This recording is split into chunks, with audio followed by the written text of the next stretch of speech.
Welcome back, everybody. My name's A-Prater54, aka Adam, coach from the Chesney Park Slowpokes.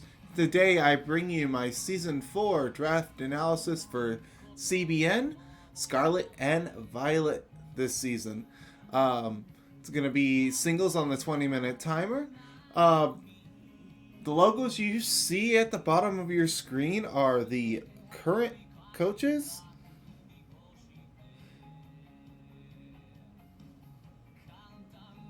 We have myself, we have the St. Louis Shellos, we have the Charlotte Sandalers, we have the Maine Bantine, we have the Phantom Yaskaradas, Seattle Sigalith,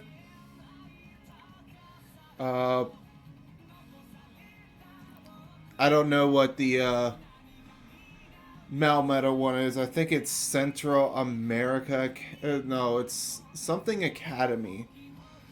We have the Night Dazers. We have the Los Angeles Needle Kings. We have the Turtle Club Torkles. The Dynamo Dresden. The Atlanta Braviaries. The Jamestown Jalapenos. And yeah, we got a lot of stiff competition this year. I ended up being first pick overall. And this is our requirements. It's 8 weeks long. Top 8 make playoffs. 100 points for 8 to 10 Pokemon. We can have up to 2 Terra Captains as long as they're not over 18 points. And they are not locked into a typing. Without further ado, let's hop on into this. Pick number 1. I got Iron Bundle. Why not have some fun? I believe this is slightly slower than Dragapult, but thing hits hard. Phenomenal special attack, phenomenal physical defense. One of the few mons that gets Flip Turn. Gets access to Freeze Dry, Hydro Pump, Surf, Chilling Water, gets access to Ice Beam, Blizzard, Air Slash, you name it, can just be a pivot machine. The only thing that stops the Flip Turn momentum is something with Storm Drain or Water Absorb, but that can be worked around. Iron Bundle's going to be a lot of fun, and I'm going to point this out right now. This is going to be a slight spoiler, but these are all Pokemon that I have not drafted before, even in Gen 8. But I have had like 2 of them as replacements, but only for a short amount of time before I dropped them. So I only got like most 1 or 2 weeks with them. And then, pick number 2, I ended up getting Sylveon. I finally got Sylveon without it being VGC. Oh yeah, I should have specified. It's stuff in singles I have not drafted. Sylveon I've had in VGC. I've also had Sylveon as a replacement. Access to Wish, Calm Mind, Trailblaze, Hyper Voice, Shadow Ball, you name it. Access to Yawn, Copycat to reflect hazards back at my opponent. Overall, Sylveon is just a incredibly bulky tank, and it can be incredibly offensive. So I have high defense stat in Iron Bundle, and I have high SPDEF in Sylveon. And Sylveon is able to Wish past itself or anything else on my team, and I look forward to using it. And, yeah, this thing, yeah, it's going to be a lot of fun. And now, pick number 3, Iron Hands. Let's get a defensive tank with 140 attack. Good lord. What realistically switch-ins to this thing in this meta. Um, Granted, there's not a incredibly bulky things in this game, so Iron Hands being able to just come in and just fire off a huge fake out, pivot itself out, being able to pick off stuff with priority, gets access to Belly Drum as well, which is going to be hard to use because it's still pretty slow. But the fact that I get the elemental punches, I get Drain Punch, I believe, I have to double check. I'm not sure if I get close combat, but if I do, that's amazing. Actually, no, I do get close combat. Because I've been using this in raids. But the fact that this thing can Drain Punch and heal itself back, chew and EQ even though it's weak to ground, it's absolutely amazing. And this first 3 core is really fun. Because the things that want to kill Bundle get walled by Iron Hands. And the things that kill Sylveon get walled by Iron Hands. And vice versa. It's going to be incredibly fun to use.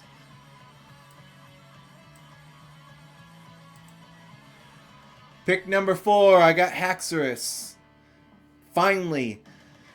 This is like my 48th draft in my career, and I finally got Haxorus.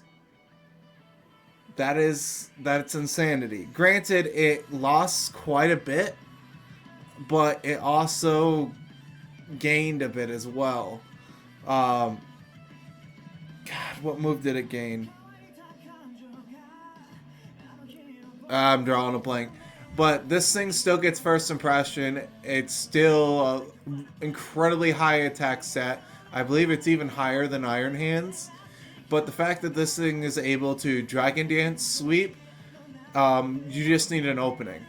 And then this has access to Mold Breaker, which overrides Levitate, which is amazing because the Rotoms are still in the game. It overrides Mycelium Might, but I don't believe I have any... Sorry, not Mycelium Might. Good as gold. If I had like any type of status, I'd be able to status Goldango, which is also very good.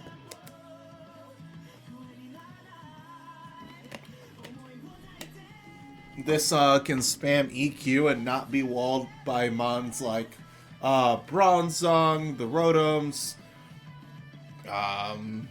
Can just decimate Haunter and Ghastly. Overall, Haxorus, very good mon. Granted, I now have a good mix of physical and special attackers and reliable bulk, and I have a Fairy Dragon core now, which is amazing. I usually don't take dragons this early, but without further ado, let's get into pick number 5. Bisharp. Unfortunately, it lost Knockoff this gen and Rock Polish, but it's mainly here to be a really good wall against mostly grass types and ice types. This protects Haxorus, this protects Iron Bundle, this also protects Sylveon from steel moves. And it just can come in. You get one opening with the Sword Stance, and you're able to just fire off a Sucker Punch. Or if you're able to outspeed, you can fire off a hard-hitting Iron Head, which is massive. It still gets Night Slash. It doesn't have a reliable way of boosting its speed anymore, but it still gets access to Iron Defense. I believe Reflect now. I'd have to double check. I believe it still gets Stealth Rocks, so that's a plus, because I really needed a rocker at this point. But the sheer bulk from this thing having Eviolite is going to be massive. And I can't wait to use this. Like, I've had this as a replacement as well. It puts in work. Even though it lost its main abuse of knockoff, it's still a good mon. And it's just going to sit there and tank things. And without further ado, let's get into pick 6. Spide Ops. Why not get a bulky sticky webber that, hey, its defenses on paper look like absolute trash. But the thing is absolutely very bulky, and what is incredibly surprising. I got criticized because I picked this over Masquerade. They're literally like, Masquerade is right there, but you want Spide Ops. No, I want Spide Ops because it looks like it would just capture things. And Iron Bundle is just going to store it in its sack. And then just go up on the days. This gets access to spikes, T-spikes, sticky webs, circle throw, the ability stakeout. If you switch out on this, you're taking 50% more, well, basically double damage from stakeout, and you're able to circle throw them back into hazards if they're going to try and bring in something to answer this. This also gets Silk Trap, which is protect but lowers speed.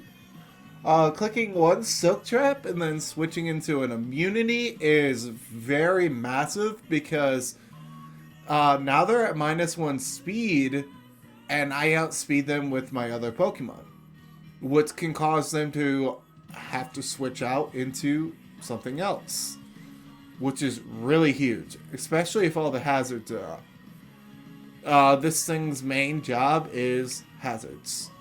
That's it. If it gets a kill here and now, well, now and then, hey, so be it. Granted, I can't wait to use this thing as a shiny. People think the pink and purple is ugly. I think it's beautiful. Looks like a grumpy old man. And without further ado, pick 7, Braviary. I wanted Defog. I wanted a second abuser of Defiant to make my opponent question whether or not Defog on their end is worth it. Also, this has potential to be an amazing Terror Captain because, say my opponent sets webs,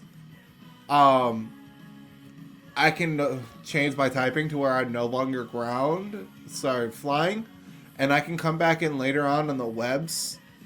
For example, I can hit the webs, lower my speed, gain +2 attack, and then reset the speed with White Herb. And that's just free.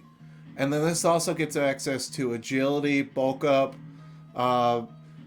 U-turn, cross rock tom, rock slide, close combat, double edge. This even gets access to sheer force, which with the life orb is basically a free band without the restrictions as terms of damage output, without the life orb recoil. But it turns off all the secondary effects. But Braviary is fun. Granted, it's not the fastest thing in the world, but 139 speed, but being able to like raise it with agility is actually very good.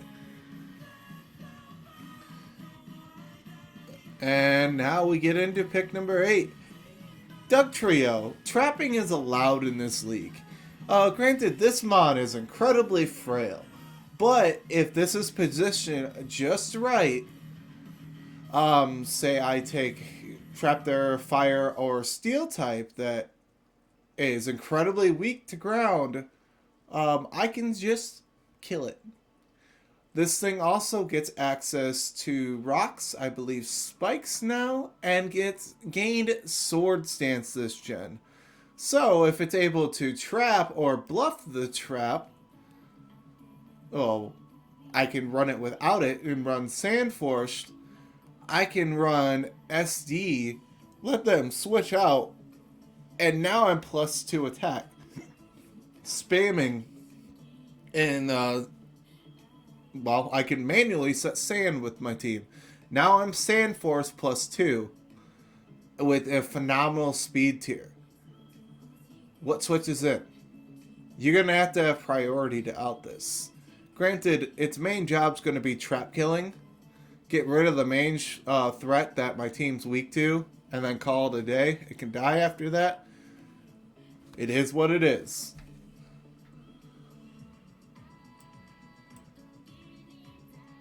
And next, we have pick number 9. Poltergeist. This thing, for the longest time, I got this. It's like, this could make an amazing Terra Captain.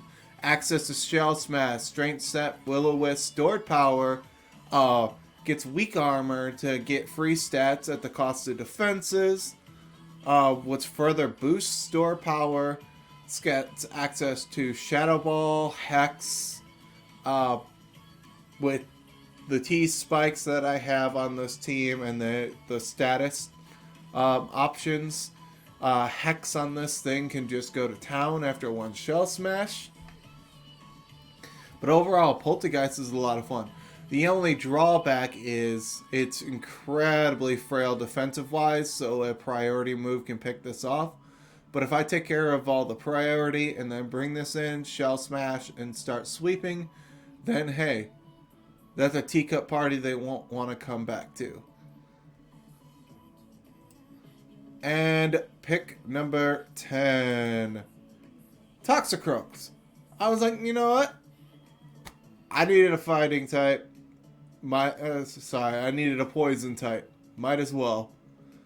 But this thing actually got interesting because I believe this got Trailblaze to be able to boost its speed, and now it can hit water types with its attack set. This gets access to Sword Dance, BP, Vacuum Wave, Sucker Punch, so it can actually abuse mons like Flutter Mane. Just click a BP, force that thing out. Gets access to Toxic Spikes, gets access to Dry Skin, which is a water immunity that fluctuates well with Doug Trio. You also got access to Vacuum Wave, which with a nasty plot can just shred things. This even gets access to Sludge Bomb and Shadow Ball, so it can hit the ghost types that normally would come in to try and wall the CC on this. It gets access to Focus Blast as well. Overall, a phenomenal mon. Not the best speed tier, but if it's able to get kills with its priority moves, it served its purpose. Mainly, I just needed T-Spikes gone. But overall, that's the team. Granted, it could have been a little better, but this league is mainly for me to have fun. And yeah, I'm weak to 6 things. Do I care? No. Am I going to have fun? Yes. And without further ado, let's introduce you to the overall team and the Terra Captains. I chose Sylveon and I chose Braviary. They seemed the most viable. The backup options that I had were Haxorus and Poltergeist, but that didn't seem as fun. But I could have made it work as well. But that is the team. I hope you enjoy, and good luck to everybody in the rest of the season. And let's see if I can actually win a lot of games with this. This is way out of my comfort zone. I have not drafted a single mon here, except for the 2 that are my Terra Captains in VGC and Bisharp. Singles wise, nothing here. So, I might get bodied. But hey, all I care about is making good content for you guys, regardless if I lose. I might get salty in the moment. Who cares? Move on. It's just a game at the end of the day, and we're here for fun. Like and subscribe if you haven't, and enjoy. Peace.